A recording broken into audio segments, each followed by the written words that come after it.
பீக்ரு சொந்தங்களுக்கு வணக்கம். இன்னைக்கு நேர்காணல நம்மளோட இருந்திருப்பவர் அரசியல் விமர்சகர் திரு வாசுதேவன் அவர்கள். அண்ணா வணக்கம். வணக்கம் கார்த்திக். செம்பரம்பாக்கம் ஏரி அந்த அந்த தண்ணிய பிறந்து விடுறது ஏன் ஒரு சட்டமன்ற உறுப்பினரா ஒரு மக்கள் பிரதிநிதியா என்னை கூப்பிடல அப்படின்னு ஒரு வாக்குவாதம் பண்றது சரின்னு பார்க்கலாம். ஆனா காங்கிரஸோட தலைவரா இருக்கிற திரு செல்வ பெருந்தகை அவர்கள் ஒரு கட்டம் மேல போய் ஜாதி வெறி இருக்கு, அயோக்கிய பயலுங்க, இதெல்லாம் தொடக்கூடாதா, அதனாலதான் கூப்பிடாம இருக்கீங்களா அப்படின்னு சொல்லிட்டு அங்க வேலை பார்க்கிற பணியாளர்கள் இருக்க அந்த பேசுற காணொளி இப்ப சமூக வலைதளங்கள்ல பெருசா பரவப்பட்டு இருக்கு. அவரோட பேச்ச எப்படி பாக்குறீங்க? ஜாதியே ஒழிச்சிட்டோம் அப்படின்னு அவங்க கூட்டணி கட்சியில இருக்கிற திராவிட ஆட்சி மண்ணுல இவர் பேசுறது சரியா? போறங்க, இது ரொம்ப ரொம்ப கேவலமா இருக்கு. இந்த செல்வ பெருந்தகையுடைய இந்த ஆட்டிடியூடு ரொம்ப ரொம்ப கேவலமா இருக்கு எனக்கு. இதுல ஜாதி எங்க சார் வந்தது? சார் நீங்க ஒரு எம்பி, ஒரு எம்எல்ஏ, சரி பரவாயில்ல, நீங்க அவர் ஒருத்தர் தானா? அக்கம் பக்கத்துல இருக்கிற தொகுதிகளுக்கெல்லாம் எம்எல்ஏஸ் எல்லாம் கிடையாதா? அவங்கெல்லாம் ஏன் பேசாம இருக்கிறாங்க? எவரி டைம் இவரை மட்டும் தான் கூப்பிட்டு திறக்க விடணுமா? அப்படிலாம் ஒன்றும் அவசியம் கிடையாது. போன வருஷம் திறந்து விட்டாரு, கரெக்ட். இந்த வருஷம் ஏதோ ஒரு அதிகாரி பை மிஸ்டேக் பண்ணியிருப்பாங்க. அப்படிலாம் சொன்னா ஸ்டாலினே சொல்லிருப்பாரு, சீக்கிரம் திறந்து விட்டுடுங்களா அப்படின்னுட்டு. அவங்க திறந்து விட்டுருப்பாங்க. இதெல்லாம் போயிட்டு ஒரு பெரிய விஷயமா பாக்குறதுங்கிறது ரொம்ப சில்லறத்தனமா இருக்கு சார். அதாவது ஒரு மாநில தேசிய கட்சியின் மாநில தலைவர் பதவியில் இருக்கிறவங்க இந்த விஷயத்த கூட பெருசா கையில் எடுக்கிறதுங்கிறது ரொம்ப கேவலமா இருக்கு. டிஎம்கே இதை பத்தி யோசிக்கணும். ஒண்ணு. ரெண்டாவது, இதுல ஜாதி வன்மம் எங்க வரும் சொல்லுங்க? இதுக்கு முன்னால் அவர் என்ன பண்ணார் ஞாபகம் இருக்கா? வல்லக்கோட்டை முருகன் கோயிலுக்கு போனாரு. அங்க கண்டிப்பா அவருக்கு முன்னால உட்காந்து வச்சு அவருக்கு அந்த அந்த கலசத்துக்கு பூஜை எல்லாம் பண்ணி மேல எடுத்துட்டு போய் கலசத்தை நிறுவுவாங்க பாருங்க கும்பாபிஷேகத்துக்கு. அந்த ப்ராசஸ்ல அவர் கண்டிப்பா அங்கேதான் நின்றுகிட்டு இருந்தாரு. ஆனால் வெளியே என்ன சொன்னார் தெரியுமா? என்னை பக்கத்தில் போகவே அனுமதிக்கவில்லை, நான் தீண்டத்தகாதவன் ஆகிவிட்டேன், நான் தாழ்த்தப்பட்ட ஜாதி அப்படிங்கறதுனால எனக்கு தீண்டாமை பாராட்டினார். சார் என்ன சார் இதெல்லாம்? எங்க போனீங்கன்னாலும் உங்களுடைய மனசுல தான் சார் அந்த தீண்டாமை இருக்கு. வேற யாருக்குமே தீண்டாமை கிடையாது. நீங்க நீங்க பிராமண வெறுப்பு இவ்வளவு கக்குறீங்களே, எந்த பிராமணனுக்குமே இந்த தீண்டாமைங்கிறது மனசு அளவுல கிடையாது சார். மனசு அளவுல கிடையவே கிடையாது. பிராமணர்களுக்கும் சரி, வேற யாருக்குமே சரி. ஆனா இவர் தீண்டாமை எதை பாக்குறாரு அப்படின்னு சொன்னா, சார் சேகர் பாபு பழனி கோயிலுக்கு போனாரு கும்பாபிஷேகத்தை அன்னைக்கு. கருவறைக்குள்ள யாருமே போகக்கூடாது சார். கருவறைக்கு யாரு போகணும் அப்படிங்கிறது அவங்களே சுத்திகரிச்சுக்கிட்டு தான் போவாங்க. அந்த இது இருக்கு இல்லையா, அந்த தர்பக்கட்டு இருக்கு இல்லையா, அந்த தர்பக்கட்டை நல்லா முறுக்கிக்கிட்டு இடுப்புல கட்டிக்கிட்டு தான் போவாங்க. இதுல எல்லாத்துலயுமே விசேஷம் இருக்கு. சயின்டிபிக்கலி ப்ரூவ்டு கதிர்வீச்செல்லாம் நிறைய இருக்கும். இது இந்த நம்மளுடைய அந்த பர்சனல் ஆரா அதுக்கு உள்ள போனா மிக்ஸ் ஆகக்கூடாது அப்படிங்கிறதுனால பல தடைகள்லாம் போட்டிருப்பாங்க. ஆனா இவரு சேகர் பாபு என்ன பண்றாரு? கருவறைக்குள்ளேயே போயிட்டு கொஞ்சம் குழாவிட்டு இருக்காரு. அவர் கூட இன்னும் ஒரு 10-15 பேர் வந்துட்டாங்க. அவங்க எல்லாம் எல்லாருமே குளிச்சுட்டு தான் போயிருப்பாங்கன்னு வச்சுக்கோங்களேன். ஆனாலும் கருவறை அப்படிங்கிறது ஏன் அந்த இடத்துல நம்ம ரொம்ப ஸ்பெசிபிக்கா பாக்குறோம் அப்படின்னா, அதுக்குன்னு ஒரு மகத்துவம் இருக்குங்கிறத நம்ம மறக்க கூடாது. எல்லா இடத்துலயுமே சூரியன் ஒரே மாதிரி இல்லை. ஒரு இடத்துல சுடுது, ஒரு இடத்துல குளிருது. அதே மாதிரிதான் அங்கேயும். அங்க ஒரு சக்தி இருக்கு, இறை சக்தி இருக்கு அப்படிங்கும் போது நம்ம அங்க போகக்கூடாது. ஆனா அங்க போயிட்டு இவர் இந்த மாதிரி பண்ணிட்டு வந்திருக்கிறாரு. அதை அன்னைக்கே நாம கண்டிச்சோம். அதே சேகர் பாபு சபரிமலைக்கு போறாரு, வெளியில நின்றுகிட்டு சாமி கும்பிடுறாரு. மகர ஜோதி அன்னைக்கு 14ஆம் தேதி ஜனவரி மாசம் வெளியில நின்றுட்டு சாமி கும்பிடுறாரு. அப்புறம் திரும்பி பாக்குறாரு, அங்க ஜோதி வருது, அதையும் கும்பிடுறாரு, வெளில வர்றாரு. அங்க போக முடியல உங்களுக்கு, இங்க ஏன் சார் போறீங்க? சார் ஜாதி அப்படிங்கிறது உங்களுடைய மனசுக்குள்ளதான் இருக்கு. செல்வ பெருந்தகைக்கு என்ன பொறுத்த வரைக்கும் இதுல அவர் ஜாதி துவேஷம் பாராட்டுறாரு, ஜாதி வெறுப்பு அரசியல் செய்யறாரு அப்படிங்கிற மாதிரி தான் நான் பாக்குறேன். எப்ப பாரு அவரை தன்னுடைய ஜாதி என்ன காரணம்? ஏன்னா நீங்க சொல்ற மாதிரியே வல்லக்கோட்டையா எல்லா விஷயத்திலுமே. ஒரு நிமிஷம் நான் முடிச்சிடுறேன், ஒரே ஒரு நிமிஷம். உச்ச நீதிமன்ற தலைமை நீதிபதி என்ன சார் சொன்னாரு சொல்லுங்க சார்? உச்ச நீதிமன்ற தலைமை நீதிபதியே நான் வந்து தாழ்த்தப்பட்ட சமூகத்தை சேர்ந்தவன், புத்த மதத்தை சேர்ந்தவன் சொல்லி அதை குறிப்பிடுவதற்கு என்ன சார் அவசியம் இருக்கு?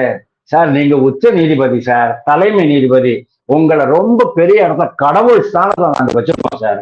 அப்படி இருக்கும்போது நீங்க அதை பத்தி சொல்றதுக்கு என்ன சார் அவசியம் இருக்கு? இன்னொரு எக்ஸாம்பிள் சொல்றேன் சார். அவர் சொன்ன அந்த விஷ்ணு பத்தி விட்டுடுங்க, நீங்க விஷ்ணு சிலையை உடஞ்சதுக்கு போய் உன் விஷ்ணு கிட்டே போயிட்டு கேட்டுக்கோன்னு சொன்னார் பாத்தீங்களா, அதெல்லாம் நீங்க விட்டுடுங்க, நான் அதுக்கு வரல. அதுக்கப்புறமா தான் அதுக்கு செருப்பு வீசப்பட்டது, அதுக்கும் நான் வரல. குடியரசுத் தலைவர் யார் சார்? நம்ம நாட்டினுடைய குடியரசுத் தலைவர் யார் சார்? அவங்களும் நேற்றுக்கு போனாங்களா இல்லையா சபரிமலையில? வெளியில நின்னுக்கிட்டு கும்பிட்டுட்டு வர்றாங்க. மேல் சாந்தி அவங்க தொட்ட அந்த இருமுடிய கீழே எடுத்து வைக்கிறாங்க, பிரசாதம் கொடுக்குறாங்க, தொட்டுக்கிட்டு கொடுக்க மாட்டாங்க யாருமே. படியில தான் வைக்கணும், நீங்க நெய் பாத்திரமா படியில வைக்கணும், அந்த படியில வைப்பாங்க, அவங்க எடுத்துக்குவாங்க. அவ்வளவு சுத்தமா அவங்க பாக்குறாங்க. அதுக்காக நீங்க அசுத்தம், நீங்க கேவலம், நீங்கள் தீண்டத்தகாதவர் அப்படிங்கிறது அர்த்தம் கிடையாது. இது ஒரு விதி, ஆகம விதி, அந்த படிதான் அது நடக்கும். அதைத்தான் வந்து குடியரசுத் தலைவர் ஃபாலோ பண்றாரு. தெரிஞ்சுக்கங்க சார், ஒரு குடியரசுத் தலைவர் ஒரு என்ன ஒரு அற்புதமான ஒரு ஆளுமை மிக்க பெண்மணி அப்படிங்கிறது நீங்க பாருங்க. யாருக்கிட்டையாவது போயிட்டு நான் வந்து தாழ்த்தப்பட்ட சமூகத்திலேருந்து வந்திருக்கேன்னு சொன்னாங்களா அவங்க?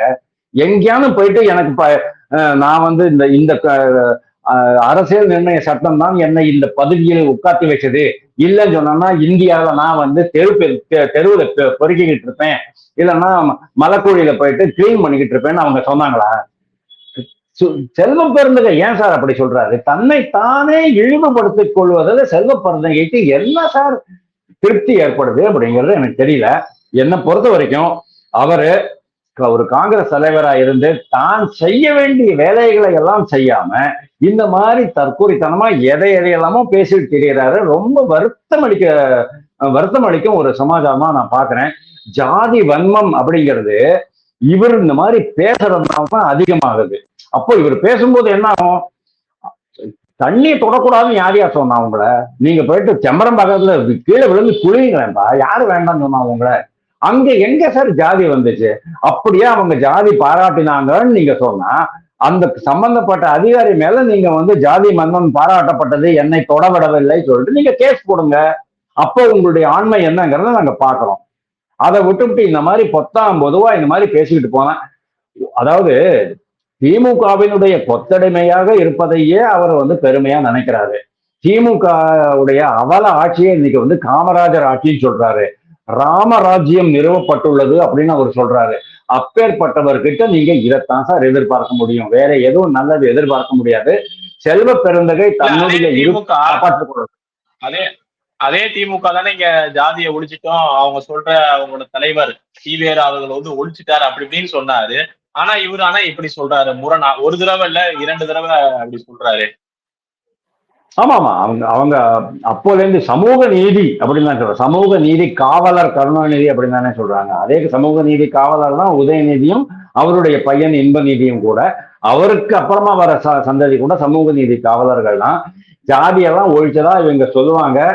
ஆனா எந்த அளவுல ஒழிச்சிருக்கிறாங்க அப்படிங்கிறது நம்மளுக்கு தெரியும். பெயர் பலகைகள்ல ஒழிச்சிருக்கிறாங்க. இப்ப ஸ்கூல் அறக்கட்டளைகள்ல ஒழிக்கிறதுக்கு நீதிமன்றமே துணை போகுது. பைத்தியக்காரத்தனமான ஆர்டர், நீதித்துறையினுடைய பைத்தியக்காரத்தனமான ஆர்டர் அது. நீதித்துறை பள்ளி கல்வித்துறையில நான் பாக்குறேனே, முதலியார் அறக்கட்டளை இருக்கும், செட்டியார் அறக்கட்டளை இருக்கும், ஐயர் அறக்கட்டளை இருக்கும். உனக்கு என்னையா ப்ராப்ளம்? அந்த அந்த ஒரு மகான் யாரு வந்து அந்த நிலம் கொடுத்தாங்களோ, கட்டணம் கட்டி கொடுத்தாங்களோ, அறக்கட்டளை மூலமாக செலவு பண்றாங்களோ, அந்த ஆள், அந்த மகான் அந்த பெயரால் தான் அறியப்படுகிறார். அப்படி இருக்கும்போது உங்களுக்கு என்ன ப்ராப்ளம்? அதுல ஊவே சுவாமிநாத ஐயர்னு சொல்றது என்ன இருக்கு? ஜிடி நாயுடு மட்டும் சொல்றீங்க, ஜிடி நாயுடு மட்டும் நீங்க பேசுவீங்க, ஆனா ஊவே சாமிநாத ஐயர்னு சொல்ல முடியாதா? சுப்பிரமணிய பாரதியை ஏன் தமிழ்நாடு கொண்டாட மாட்டேங்குது? அவர் பிராமணர் அப்படிங்கிறதுனால தானே. பாக்கி எல்லாரையும் கொண்டாடி தெரியுது. முத்துராமலிங்கம் சொன்னா யாருக்காம் புரியுமாயா? முத்துராமலிங்க தேவர்னு சொன்னா தானே புரியும். அவர் தேவர் தான் ஐயா, நானே சொல்றேன் ஐயா. தேவருங்கிறது என்ன இழி சொல்லா, பழி சொல்லா? இல்லையே, கிடையாது. எல்லாத்துக்கும் நீங்க வந்து இரு போடணும். செட்டியார் இருக்கு, கள்ளர், மறவர், பறையர் எல்லாமே இருதான் இருக்கு. பிராமணர் பிராமணரை மட்டும்தான் நீங்க பாப்பான் பாப்பான் அப்படின்னு நீங்க சொல்றீங்க. அப்போ ஜாதி மத வெறிங்கிறது உங்களுக்குள்ளதான் இருக்கு தவிர சமூகத்துல இல்ல. ஆனா டிஎம்கே கரெக்டா அந்த ஜாதி வெறிய தூண்டுற மாதிரியான எல்லா வேலையும் பண்ணிட்டு இருக்கு. 2026 சட்டசபை தேர்தல் நெருங்குகிறது. இன்னும் இது மாதிரி அதிகமான அளவுல செல்வ பெருந்தகையும் டிஎம்கே காரங்களும் ஜாதி வெறியை தூண்டி விடுவார்கள் அப்படிங்கிறது எனக்கு ரொம்ப நல்லா தெரியும். ஒரு ஜாதிய அடுத்த ஜாதி மேல படர விட வேண்டியது இல்லைன்னா ஏன் சார் 3000க்கு மேல ஜாதி சண்டைகள் தென் தமிழகத்துல மட்டுமே. நெல்லையில மட்டுமே ஒரு மாசத்துல 240 கேசஸ் வந்திருக்கு. என்ன பேசுறீங்க நீங்க? ஜாதியை ஒழிச்சிட்டோம் அப்படிங்கிறீங்க. செல்வ பெருந்தகைக்கு எல்லாமே தெரியும். ராமராஜ்யம் அப்படிங்கிறாரு. ராமராஜ்யத்துல திருட்டு கிடையாது, பொய் சொல்றவன் கிடையாது, அடுத்தவன் பெண்ணை அபகரிக்கிறவன் கிடையாது, ஜாதி கிடையாது, ஒண்ணு கிடையாது. அந்த மாதிரியா இருக்கு நீங்க தமிழகம்? என்ன பேசிட்டு இருக்கீங்க? தேங்க்யூ.